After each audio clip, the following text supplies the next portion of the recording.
El teléfono sonó a las 11:19 de la mañana, justo cuando yo estaba terminando de elegir las flores para la cena del sábado, y desde el primer segundo supe que aquella llamada no tenía nada de normal, no por presentimiento de novela barata, sino porque en mi vida nadie me interrumpía a esa hora, si no era por algo serio. Me llamo Elvira Salcedo, tengo 64 años, vivo entre Madrid y una finca familiar cerca de Aranjuez, y durante demasiados años me acostumbré a que las urgencias de verdad siempre tuvieran el apellido de mi marido. Pero esa mañana no fue él quien llamó, fue una mujer del banco, correcta, contenida, con esa educación impecable que usan en las entidades privadas cuando no quieren alarmarte, y sin embargo, ya te están alarmando. Señora Salcedo, disculpe la molestia. Le llamo de la oficina de Banca Patrimonial de Castellana. Ha surgido una incidencia en una operación vinculada a una cuenta conjunta y necesitamos verificar personalmente unos datos con usted. ¿Podría acercarse hoy mismo? Miré el reloj de la cocina, luego la bandeja de plata donde estaban las peonías blancas, y sentí algo frío, fino, casi elegante, deslizarse por dentro de mí. ¿Qué tipo de incidencia?, pregunté. Hubo una pausa demasiado medida. Preferiríamos comentárselo en persona. No alzó la voz, no dijo nada fuera de protocolo, pero yo llevo 40 años rodeada de personas que dominan el arte de decirlo todo sin decir nada, y supe que allí había algo más que una firma mal puesta. Voy para allá, contesté. Colgué y me quedé inmóvil unos segundos. Mi marido, Tomás Ugarte, estaba supuestamente en Bilbao, cerrando una operación con unos inversores vascos a los que llevaba semanas mencionando con insistencia, demasiada quizá, como si necesitara que yo memorizara la coartada. Me había dejado un beso distraído al salir el día anterior, una mano rápida en el hombro, un «no me esperes despierta», que sonó más a trámite que a cariño. Llevábamos 38 años casados y, si algo había aprendido en ese matrimonio, era que la costumbre puede disfrazarse de estabilidad durante décadas, igual que un buen abrigo puede ocultar una herida si el corte es elegante. Subí al dormitorio, me cambié despacio, elegí un traje azul marino de lana fina, perlas pequeñas, labios discretos, el cabello recogido como lo llevo desde hace años, sin un solo gesto de precipitación. No quería llegar al banco con cara de esposa asustada. Quería llegar con el aire de una mujer que sabe exactamente quién es. Mientras el coche avanzaba por la M30, empecé a reconstruir en mi cabeza los últimos meses, como quien vuelve a ver una película, y de pronto descubre al asesino en escenas donde antes solo veía decoración. Los viajes más frecuentes de Tomás, su manía reciente de preguntarme detalles absurdos sobre mi familia, fechas viejas, anécdotas que ya conocía de sobra, la forma en que me observaba cuando hablaba con camareros o saludaba a conocidos, como si no me estuviera escuchando, sino estudiando. También recordé los regalos extraños, un perfume idéntico al mío comprado por si se te termina, un abrigo del mismo corte que el que ya tenía, comentarios sobre mi peinado, sobre cómo me quedaban mejor los tonos sobrios, sobre lo elegante que me veía cuando llevaba el pelo recogido de determinada manera. Durante años confundí su atención con devoción. Aquella mañana, por primera vez, empecé a sospechar que no era atención, era archivo. Al llegar a la oficina de banca privada en el Paseo de la Castellana, el director me recibió personalmente, algo que ya de por sí era una anomalía, porque los hombres como él solo abandonan su despacho para dos cosas: para cerrar un negocio muy grande o para contener un desastre. Me estrechó la mano con una firmeza ensayada y me condujo a una sala lateral con cristales ahumados. Allí había otra mujer, más joven, del departamento jurídico, y una carpeta cerrada sobre la mesa. Nadie sonreía. Gracias por venir tan rápido, señora Salcedo, dijo el director. Ha habido un intento de modificación en ciertos parámetros de seguridad de una de sus cuentas vinculadas a productos patrimoniales. Lo miré sin pestañear. ¿Y por qué eso requiere verme en persona? La abogada tomó la palabra. Porque la persona que ha acudido a realizar parte del trámite se ha identificado como usted. No sentí un sobresalto visible. Lo que sentí fue algo peor, una claridad brutal. Explíquese mejor, dije. El director intercambió una mirada con la abogada y se levantó para bajar ligeramente una de las persianas.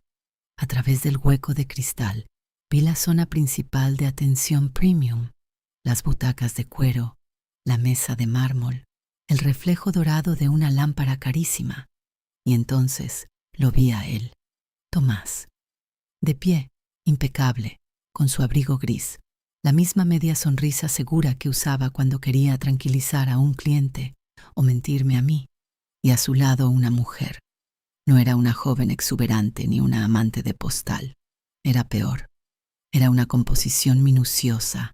Llevaba el cabello recogido como yo, el abrigo del mismo tono piedra que yo había usado el invierno pasado, un bolso estructurado que se parecía demasiado al mío, una forma de inclinar la cabeza que reconocí con una violencia íntima, como si me hubieran robado un gesto del cuerpo.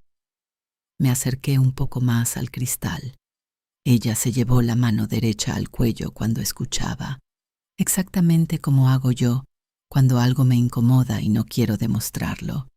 Luego cruzó las piernas hacia la izquierda y apoyó 2 dedos sobre la mesa con una delicadeza estudiada. Mi respiración siguió estable, pero tuve que apoyar la mano en el respaldo de una silla para no perder el equilibrio. Trae documentación correcta, datos personales, incluso respuestas coherentes aparte de las verificaciones, murmuró la abogada, pero en una comprobación complementaria hubo inconsistencias. Por eso la hemos llamado. No respondí enseguida. Miraba a aquella mujer y comprendía algo insoportable. Eso no se improvisa en una aventura cualquiera. Eso no nace del capricho de un hombre viejo que quiere sentirse joven. Eso se trabaja, se pule, se entrena. Nadie copia a otra mujer con ese nivel de precisión sin ayuda del hombre que ha dormido a su lado casi 40 años. ¿Desde cuándo?, pregunté, aunque en realidad no me dirigía a ellos, sino a la escena detrás del cristal. Nadie contestó. ¿Qué esperan de mí?, añadí al fin. Necesitamos confirmar ciertos datos, validar procedimientos y decidir si activamos un protocolo de suplantación de identidad, dijo el director. Hablaba con cautela, pero ya era tarde para la cautela. Yo seguía mirando fuera. Tomás estaba relajado. No parecía un hombre atrapado, parecía un hombre convencido de que todo saldría bien, de que la maquinaria seguiría obedeciéndole, de que yo, como siempre, no vería nada hasta que fuera demasiado tarde. Y entonces ocurrió algo mínimo, casi ridículo, pero definitivo. La mujer sonrió a uno de los empleados y lo hizo levantando solo la comisura izquierda, igual que yo. No parecido, igual. Sentí una náusea seca, no de celos, ni siquiera de traición matrimonial, sino de violación. Aquella desconocida no estaba ocupando el lugar de una amante. Estaba ocupando mi lugar, mi nombre, mis gestos, mi historia doméstica, mi edad convertida en estética, mi presencia usada como llave. De pronto entendí por qué Tomás me había hecho repetir tantas veces historias familiares delante de la mesa, por qué le interesaban detalles nimios de mi infancia en San Sebastián, el nombre del primer perro de mis padres, el segundo apellido de mi abuela, el colegio religioso al que fui de niña, cosas que un marido ya sabe o no necesita saber otra vez.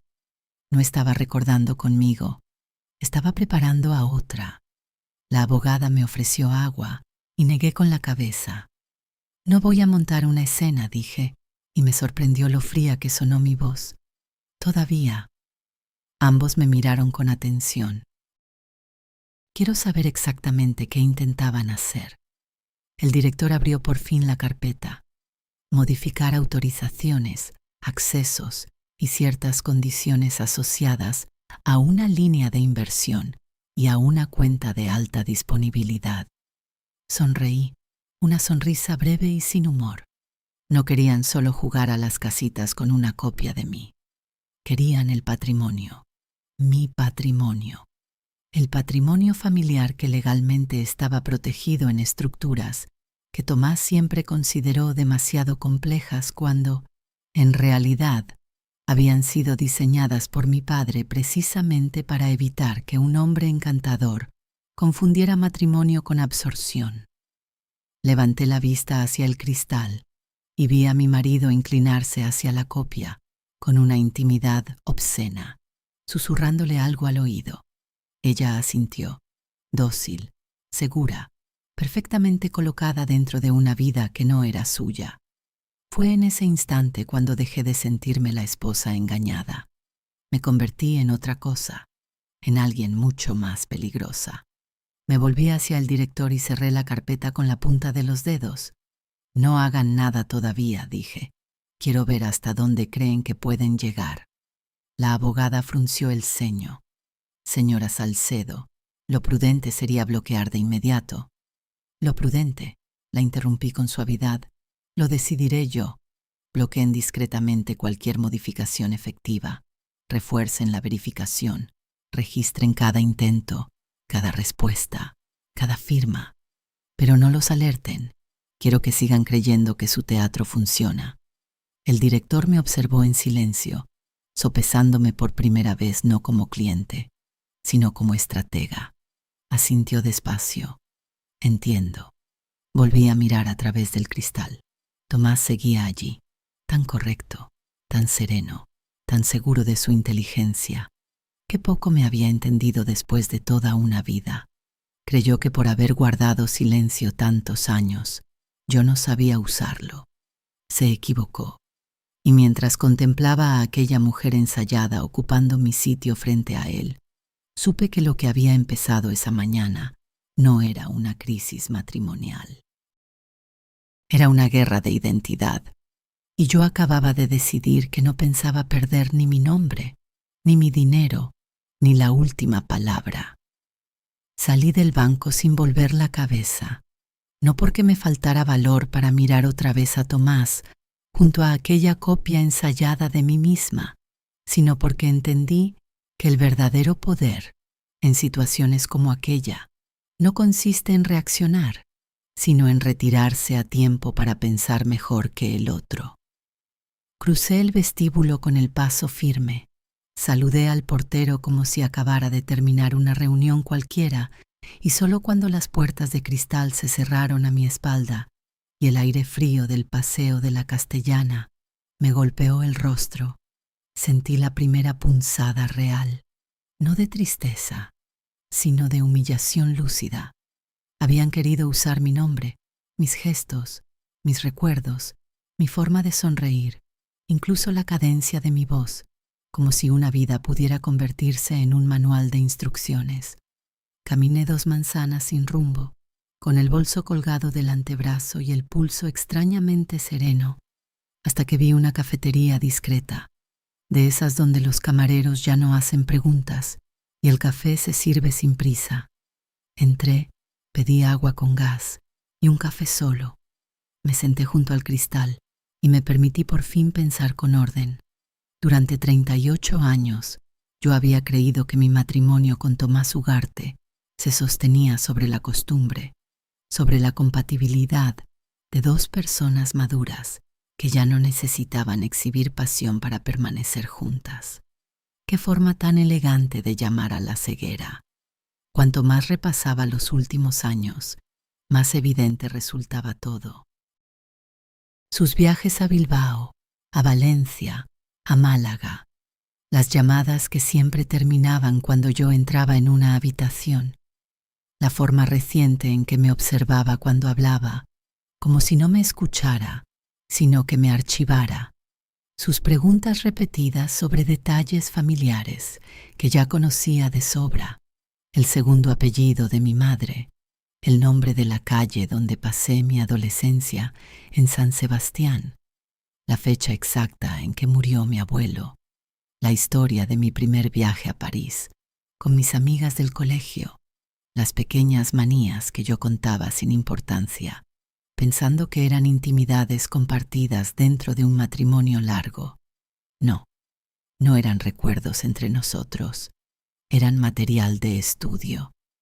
De pronto, todo encajó también en otro nivel, más desagradable, más íntimo. Los regalos duplicados, el perfume idéntico al mío, las sugerencias sobre cómo me favorecía el cabello recogido, los comentarios sobre mis blusas color marfil, su insistencia en que ciertos tonos me daban distinción, aquella forma de corregirme con dulzura aparente cuando hablaba demasiado deprisa o hacía un gesto brusco con la mano. Yo creí durante años que era preocupación estética, una costumbre superficial de hombre clásico. Ahora veía la verdad. Estaba puliendo un modelo, y ese modelo era yo. Bebí un sorbo de agua, saqué el teléfono y vi 3 mensajes suyos, todos enviados en la última media hora. Reunión larga, luego te llamo. No sé si podré almorzar. Espero que estés descansando. Sonreí sin humor. La mentira no solo era constante, era perezosa. Guardé el móvil sin responder. No iba a darle una sola pista de lo que yo ya sabía. Volví a casa directamente, sin pasar por la finca, sin llamar a nadie, porque hay verdades que primero deben asentarse en silencio antes de compartirse. Al entrar, el recibidor me pareció más grande que de costumbre, más frío, como si también la casa me estuviera preguntando cuánto tiempo había tardado en ver lo evidente. Subí al dormitorio, me quité los pendientes, dejé el bolso sobre la chaise longue y me quedé inmóvil unos segundos observando el armario de Tomás, siempre tan ordenado, tan correcto, tan impecablemente aburrido. Abrí la puerta izquierda, aparté 2 chaquetas de lana y vi una carpeta gris al fondo, demasiado nueva para pasar desapercibida a una mujer que había comprado cada mueble de esa habitación. La saqué con cuidado y me senté en la cama. Dentro había copias de mis documentos, varias, demasiadas, algunas en color, otras ampliadas, anotaciones escritas a mano, fechas subrayadas, pequeñas observaciones que me cortaron la respiración más que cualquier prueba de adulterio. No cruza los brazos y está incómoda, junta las manos. Sonríe con la comisura izquierda. Hace una pausa breve antes de responder algo delicado. No habla alto en público.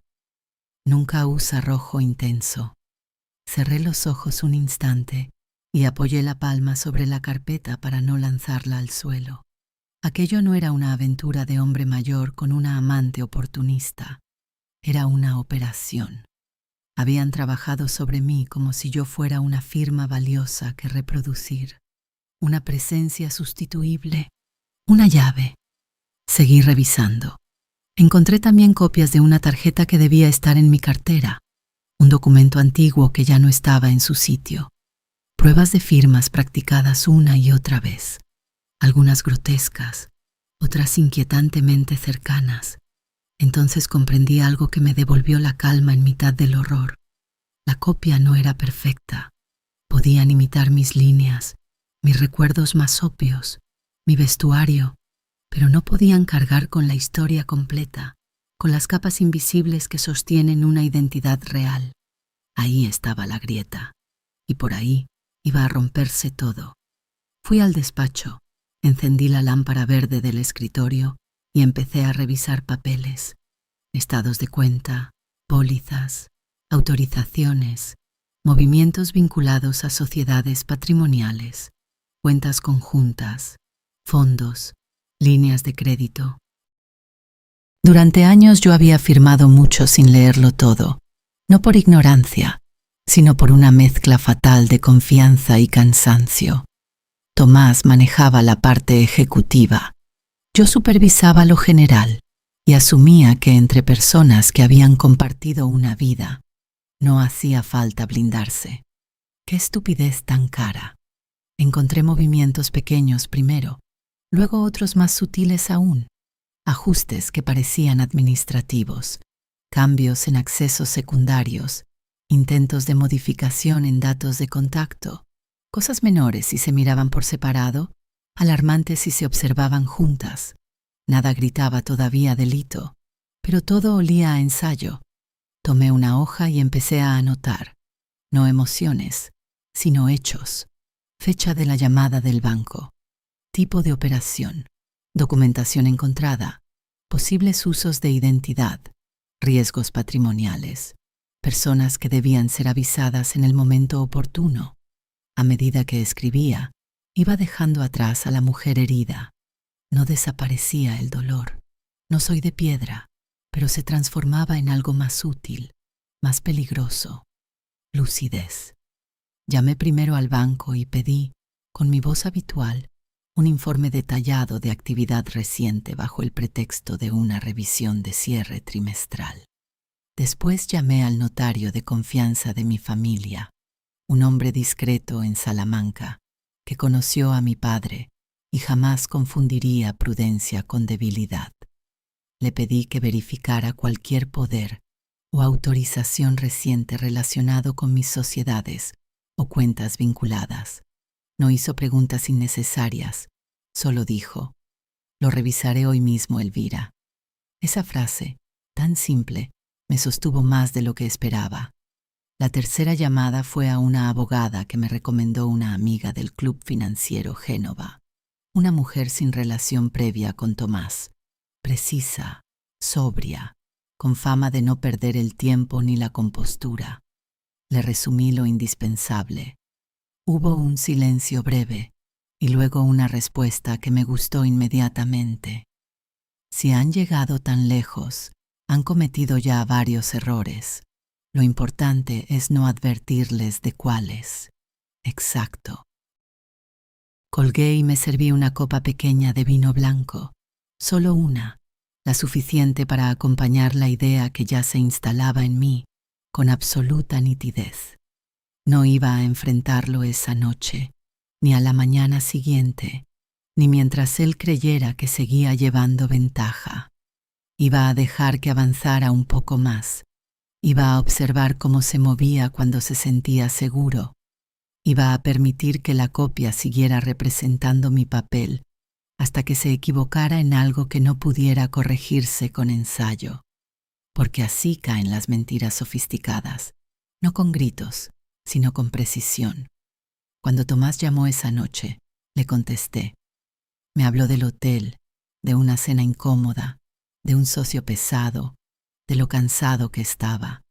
Yo le pregunté si había comido bien, si el clima en Bilbao seguía húmedo, si volvía el jueves o el viernes. Mi voz sonó tan normal que hasta yo misma me admiré. Fingir tranquilidad exige más fuerza que perder los nervios. Él se relajó al otro lado. Lo noté en el tono, en la respiración, en esa forma satisfecha que tiene un hombre cuando cree que todavía maneja el relato. Pobre idiota. Cuando colgué, fui al espejo del pasillo y me observé largo rato. Mis arrugas seguían allí, mi cansancio también, pero había algo nuevo en mis ojos, algo que no recordaba haber visto en mucho tiempo. Autoridad. No la autoridad social que te da un apellido, una cuenta bien gestionada o una casa en una buena zona. Otra más profunda, la de una mujer que por fin se ha dado cuenta de que la estaban estudiando, no porque fuera poca cosa, sino porque valía demasiado. Me desmaquillé despacio, guardé la carpeta gris en una caja aparte, lejos del resto, y antes de acostarme revisé de nuevo que mi documentación principal estuviera protegida. Dormí bien, sorprendentemente bien.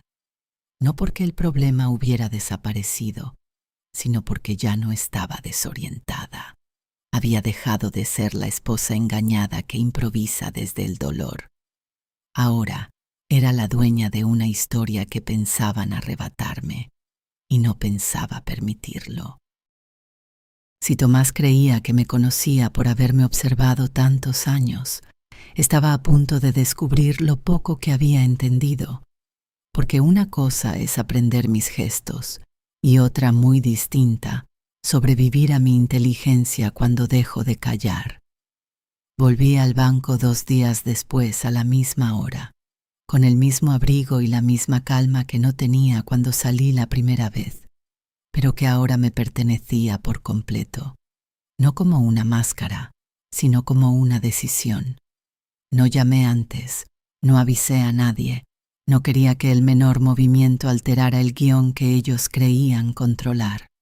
Entré como siempre, saludé al mismo portero, caminé por el vestíbulo con la misma cadencia que llevaba años construyendo, sin saber que alguien la estaba estudiando. Y esta vez no pedí pasar a una sala privada. Esta vez quise ver, y la vi de inmediato. Estaba sentada al fondo, inclinada hacia adelante, hablando con un gestor con esa mezcla de seguridad y dulzura que yo misma había perfeccionado durante años de reuniones, de cenas, de negociaciones en las que una mujer no puede permitirse parecer débil ni demasiado firme. Movía las manos con precisión, asentía en los momentos exactos, incluso sonreía en el segundo correcto, pero ahora que yo sabía lo que estaba viendo, cada gesto me resultaba ligeramente exagerado, como una actriz que ha memorizado el papel, pero no entiende del todo el personaje. Tomás estaba frente a ella, observándola con una atención que durante años creí que era mía, y en ese instante comprendí algo que me atravesó con más fuerza que cualquier traición. No había querido a otra mujer, había querido una versión de mí sin memoria, sin historia, sin voluntad. Me acerqué despacio, sin prisa, sin esconderme, y cuando estuve a 1 metro de la mesa, la mujer levantó la mirada primero. Sus ojos se abrieron apenas, lo suficiente para revelar sorpresa. Luego se recompuso y sonrió, exactamente como lo haría yo en una situación incómoda. Tomás tardó 1 segundo más en reconocerme, y ese segundo fue suficiente para ver el miedo real en su rostro. «¿Qué haces aquí?», preguntó, bajando la voz como si el volumen pudiera contener lo evidente. «He venido a verme», respondí, sin elevar el tono. Parece que llevo días fuera de mi propia vida. El silencio alrededor se volvió inmediato, denso, cargado de una curiosidad que nadie se atrevía a mostrar abiertamente. La mujer inclinó la cabeza ligeramente. «Creo que hay una confusión», dijo con una voz que imitaba la mía con una precisión inquietante. «Yo soy su esposa». Sonreí, no con ironía, sino con una calma que me sorprendió a mí misma. «No», respondí, «tú eres lo que alguien quiso que yo pareciera». Tomás se levantó de golpe. «Hablemos fuera», dijo, intentando recuperar el control. «Esto no es lugar para...». «Es el lugar perfecto», lo interrumpí suavemente, «porque aquí es donde intentaste usar mi nombre». El gestor se removió incómodo, miró hacia la oficina del director, dudando entre intervenir o desaparecer. Yo no le di esa opción. «Solo necesito una respuesta», continué, mirando directamente a la mujer. «¿Cuál es el segundo nombre de mi madre?». La pregunta quedó suspendida en el aire con una sencillez casi absurda. La mujer parpadeó, giró apenas la mirada hacia Tomás, y en ese gesto mínimo vi todo lo que necesitaba ver. Él bajó la vista. «No tengo por qué responder», dijo ella finalmente. «Exacto», contesté, «porque no puedes». El murmullo alrededor empezó a crecer, sutil, contenido, pero imposible de ignorar. Yo di un paso más, no agresivo, solo firme. «¿Cuánto tiempo llevas practicando ser yo?», pregunté. Sus labios se tensaron. No sabes de lo que hablas. Sé lo suficiente, dije. Sé que nadie aprende gestos, recuerdos y silencios por casualidad. Tomás dio un paso hacia mí, su voz ya sin la seguridad de antes.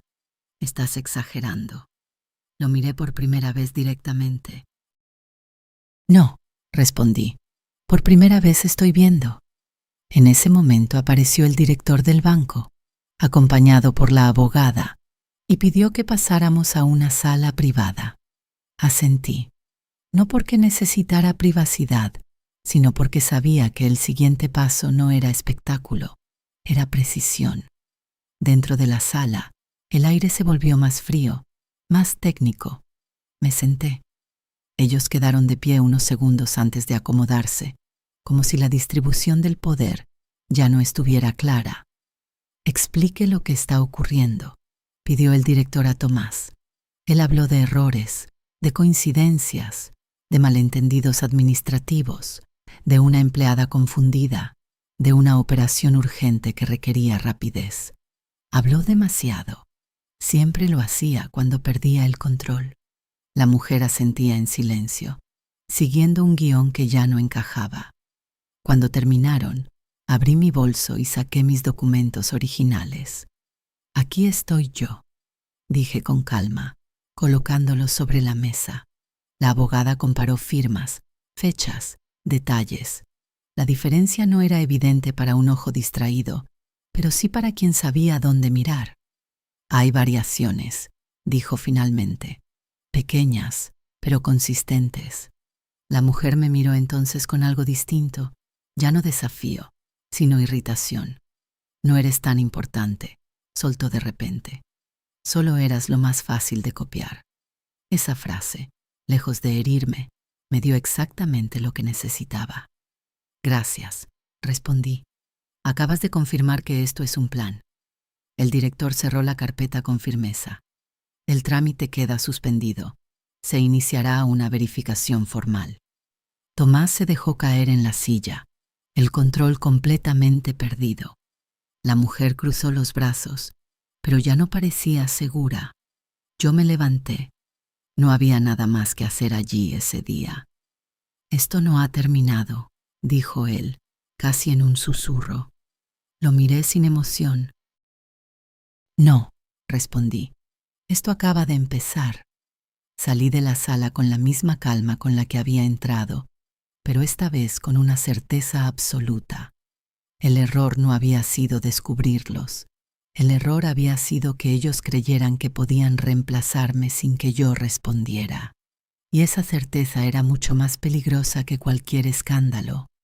Esa noche no dormí casi nada, pero no por el dolor, sino porque por primera vez en muchos años mi mente funcionaba con una claridad absoluta, sin excusas, sin suavizar nada, sin justificar lo injustificable. Ya no veía a Tomás como mi esposo, lo veía como un hombre que había tomado decisiones durante años creyendo que yo nunca iba a reaccionar, que mi silencio era debilidad y no elección. Y ese error, el más peligroso de todos, era el que yo estaba dispuesta a aprovechar. A la mañana siguiente, preparé café como siempre, abrí las ventanas, dejé que la casa respirara y actué con normalidad, no una normalidad fingida, sino calculada. Sabía que él volvería pronto, sabía que necesitaría comprobar si yo sospechaba algo, si había cambiado algo en mí, y yo no iba a darle nada. Cuando Tomás entró por la puerta esa tarde, lo hizo como siempre. Dejó las llaves, el abrigo, me dio un beso breve en la mejilla, pero esta vez yo no retrocedí, ni respondí con frialdad. Respondí exactamente como antes. Lo miré, sonreí apenas y pregunté si estaba cansado. Vi el alivio en su cara, rápido, involuntario, y en ese momento confirmé lo que ya sabía. Todavía creía que tenía el control. Durante la cena habló más de lo habitual. Explicó detalles innecesarios de su viaje. Justificó cosas que yo no había preguntado, y cada palabra era una prueba más de que estaba empezando a tensarse. Yo escuché, asentí, Serví vino. Hice preguntas simples. Mantuve el ritmo de siempre, porque cuando alguien cree que todo sigue igual, baja la guardia, y yo necesitaba que la bajara por completo. No me quedé porque dudara, me quedé porque aún no había terminado. Porque irme en ese momento habría sido liberarlo demasiado fácil, y yo no pensaba regalarle una salida limpia. Esa noche, cuando se durmió, no revisé su teléfono con ansiedad. Lo hice con método, con paciencia, como quien busca una pieza específica en un sistema que ya entiende. No estaba viviendo con él, estaba observándolo. Cada palabra, cada gesto, cada mentira, era una pieza más en algo que yo misma estaba construyendo. Encontré lo esperado y algo más.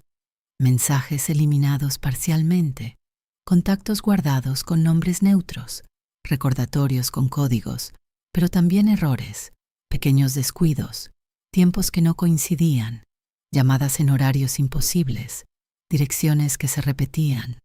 Anoté todo mentalmente. No necesitaba pruebas en ese momento. Necesitaba comprender el patrón. Y el patrón era claro. La mujer no era el plan final. Era la herramienta. Él no quería solo reemplazarme. Quería operar como si yo siguiera existiendo, sin que yo estuviera presente. Al día siguiente, hice algo que él no esperaba. Lo acompañé al banco. Le dije que tenía que hacer un trámite cerca y que podía dejarme allí. Dudó apenas un segundo, pero aceptó. No podía negarse sin levantar sospechas. Me quedé en el coche mientras él entraba. Lo observé caminar con esa seguridad que siempre había confundido con inteligencia. No sabía que ya estaba dentro de una trampa que él mismo había construido. Esperé 10 minutos, luego bajé, no para entrar, sino para mirar desde fuera, para ver si aparecía ella, y apareció. Salió por una puerta lateral, hablando por teléfono, con prisa, sin la calma ensayada del banco, sin la elegancia aprendida, y en ese instante vi la diferencia real entre nosotras. Yo no necesitaba actuar, ella sí. Sonreí apenas. Ahí estaba la grieta.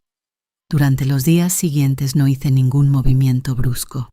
No lo confronté, no hablé con mis hijos, no cambié rutinas, pero empecé a mover piezas invisibles.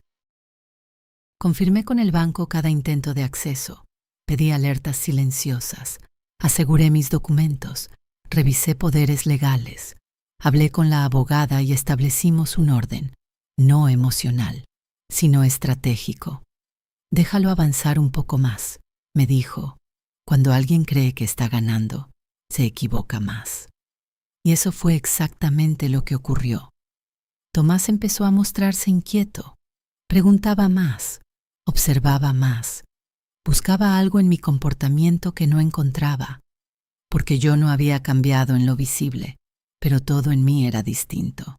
Una noche, mientras cenábamos, me preguntó directamente si todo estaba bien. Lo miré a los ojos y respondí con calma, mejor que nunca. No mentía.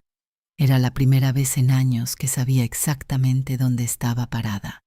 2 días después intentó que firmara unos documentos. Es algo rápido, dijo, con ese tono que había usado tantas veces. Los tomé, los leí despacio, uno por uno, levanté la vista y sonreí. Luego, respondí. Ese luego fue el momento en que entendió, no todo, pero lo suficiente para sentir que algo se le escapaba. Él creía que yo seguía siendo la misma mujer que callaba para no romper nada. Pero yo ya no protegía a ese matrimonio. Yo protegía mi nombre. Su seguridad se resquebrajó. Empezó a cometer errores más visibles, a discutir por teléfono, a salir de la habitación para hablar, a cerrar puertas con más fuerza de la necesaria. La perfección de su plan empezaba a fallar, no porque yo lo hubiera destruido, sino porque él ya no podía sostenerlo.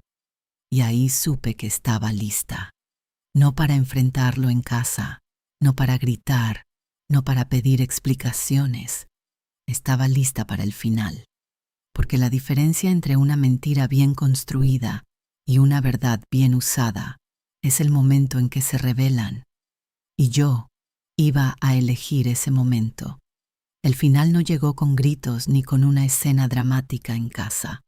Llegó como llegan las cosas que de verdad importan, en silencio, en el momento exacto en que todo ya está preparado y no queda nada al azar. Elegí el día con cuidado, no por simbolismo, sino por precisión. Era lunes, a primera hora, cuando los bancos funcionan mejor y la gente aún no ha empezado a mentir del todo. Llamé al director y confirmé mi presencia. Pedí que todo estuviera listo. No expliqué más de lo necesario. Ya no hacía falta. Tomás estaba en casa cuando salí. Me preguntó a dónde iba, y por primera vez en días no le di una respuesta ambigua. Al banco, dije, mirándolo directamente. Vi cómo algo se tensaba en su rostro, algo breve, casi imperceptible, pero real. ¿Otra vez?, preguntó. Sonreí apenas. Sí, otra vez. No intentó detenerme. Ese fue su último error. Cuando llegué, todo estaba dispuesto. El director, la abogada, el notario, y esta vez también un representante legal adicional. No había café, no había cortesías, solo estructura. Me senté y esperé. Tomás llegó unos minutos después, solo. No pregunté por ella. Ya no era necesaria. Esta vez nadie perdió tiempo. El director abrió la sesión y fue directo. Señor Ugarte, tras las verificaciones realizadas, se ha confirmado un intento sistemático de suplantación de identidad y acceso indebido a estructuras patrimoniales vinculadas a la señora Salcedo. No hubo rodeos, no hubo espacio para interpretaciones. Tomás intentó hablar, pero el notario lo detuvo. Primero se leen las conclusiones. La abogada continuó, enumerando cada paso, cada intento, cada inconsistencia, cada documento intervenido, cada movimiento bloqueado. Era meticuloso, frío, definitivo. Yo no lo miraba. No necesitaba ver su caída para saber qué estaba ocurriendo. Cuando terminaron, colocaron los documentos frente a mí. Aquí se formaliza la desvinculación de poderes, la protección total de sus activos y la apertura de acciones legales, si usted decide proceder. Tomé el bolígrafo, pero no firmé de inmediato. Levanté la vista por primera vez y lo miré. No había ira en mí. Había algo mucho más incómodo para él. Claridad. ¿Cuánto tiempo?, pregunté. No para entender, sino para obligarlo a decirlo. Dudó. Bajó la mirada. Meses, respondió al fin. Sonreí apenas. No, dije. Años. El silencio fue absoluto. No lo negaba. No podía. ¿Quién es ella?, pregunté después. No por celos, no por curiosidad, sino por cerrar la historia. No importa, respondió él. Y tenía razón. Ya no importaba. Asentí levemente y entonces firmé. Una firma limpia, segura, imposible de copiar. En ese instante no solo estaba cerrando cuentas, estaba cerrando una vida. El director recogió los documentos, el notario los validó y el proceso quedó oficialmente sellado. Tomás se levantó lentamente. Esto no era necesario, dijo, pero su voz ya no tenía peso. Lo miré por última vez. Sí lo era, respondí, porque tú no querías una esposa, querías una versión controlable de mí. Hizo una pausa, como si buscara algo que decir, pero no lo encontró. Y entonces añadí, sin elevar la voz, perdiste mucho antes de entrar en este banco, solo que hoy por fin lo entendiste. No respondió. No podía. Salí de la sala sin prisa, sin mirar atrás, no por orgullo, sino porque ya no había nada que ver. Afuera, la ciudad seguía igual, ajena, ruidosa, indiferente. Subí al coche, cerré la puerta y por primera vez en mucho tiempo respiré profundo. No sentí alivio inmediato, no sentí victoria en el sentido simple. Sentí algo más firme, recuperación, Mi nombre, mi historia, mi identidad ya no estaban en riesgo. Arranqué el coche y antes de avanzar miré mi reflejo en el espejo retrovisor.